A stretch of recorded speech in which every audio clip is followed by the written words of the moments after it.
In the quiet suburbs of Wichita, Kansas, a husband, a father, a church leader, and a city code enforcement officer lived a double life. For more than 3 decades, he called himself BTK, bind, torture, kill. A serial killer who taunted police, manipulated the media, and hid behind the mask of an ordinary family man. This is the story of Dennis Rader, the BTK killer, and the terrifying trail he left behind. Dennis Lynn Rader was born on March 9, 1945, in Pittsburgh, Kansas, and grew up in the small town of Wichita. From the outside, he appeared to have a typical Midwestern upbringing, but internally, Rader struggled with dark fantasies from an early age. As a young boy, he developed obsessions with bondage, control, and violence. Fantasies he later admitted began long before his first crime. He served in the U.S. Air Force, married Paula Dietz in 1971, and became a father. Rader worked various jobs, including as an ADT security installer, and later as a compliance officer for Park City. Alongside his career, he was active in his local church and even became president of the congregation. To his family and community, Dennis Rader was responsible, polite, and deeply involved. But behind closed doors, his fantasies were growing, and soon he would act on them. Rader's transformation from fantasy to reality began on January 15, 1974. In a quiet Wichita neighborhood, the Otero family began their day, unaware that the stranger watching them had already chosen them as targets. Rader broke into the Otero home and killed 4 family members: the parents, Joseph and Julie, and 2 of their children, Joseph Jr. and Josephine. It was the crime that introduced the BTK killer to Wichita, though the city would not know his name yet. Shortly after, Rader began sending letters to local police and newspapers, boasting about the murders. In those letters, he named himself BTK, bind, torture, kill. His need for attention had begun. Over the next 3 decades, Rader committed 10 known murders.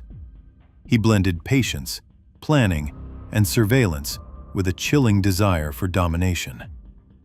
His victims had no connection to him. They were chosen at random. Just months after the Otero murders, Rader attacked 21-year-old Catherine Bright. Her brother, Kevin, survived the encounter, giving the police one of the only physical descriptions of BTK, though it wasn't enough to identify him. Through the late 1970s, while raising children and building a seemingly normal life, Rader struck again. His victims included Shirley Vian, a young mother; Nancy Fox, killed in her home in 1977. With Fox's murder, Rader escalated his communication. He called the police directly, reporting the crime himself with a calm and controlled voice, as if it were a routine announcement. BTK didn't vanish because he lost interest. He paused because he feared being caught. But the desire for recognition never faded. In the 1980s and early 1990s, Rader lived quietly. He worked as a dog catcher and city compliance officer, known for strict enforcement and an intimidating attitude toward residents. He raised 2 children and remained an active church member. To everyone around him, Rader was stable, responsible, and deeply rooted in the community. But in 1985, he resurfaced. Rader targeted his neighbor, 53-year-old Maureen Hedge. He later admitted he was in the middle of church activities during the same period, highlighting the unsettling double life he maintained. He attacked Vicki Wegerly in her home, leaving behind evidence that would later play a crucial role in solving the case. Rader's last known victim was Dolores Davis in 1991. After this murder, BTK disappeared from public attention entirely. Many believed he was either dead, in prison, or living in another state. But the truth was far simpler. Rader had stopped killing, but he had not stopped fantasizing. For more than a decade, BTK lived what seemed like an ordinary life as a father, husband, and government employee. In 2004, on the 30th anniversary of the Otero murders, local media published a story wondering what had happened to BTK.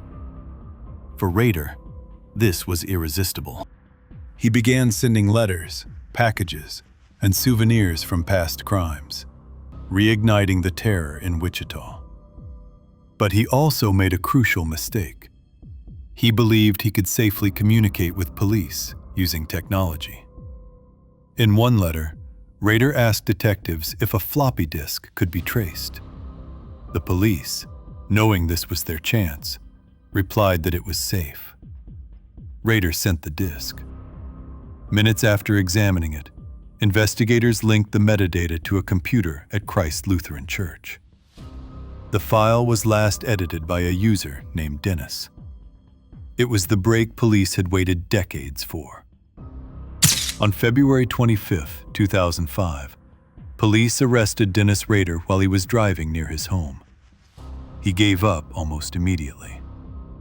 In interviews, he calmly described his murders in chilling detail, recounting them as if he were reading from a routine logbook.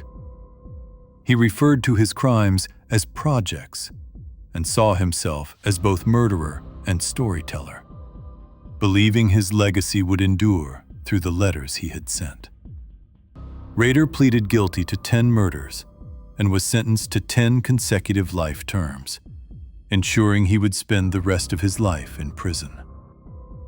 Dennis Rader's story is a haunting reminder of how ordinary a predator can appear. A family man, church leader, and government employee, whose neighbors knew him as strict but harmless, turned out to be one of America's most methodical serial killers.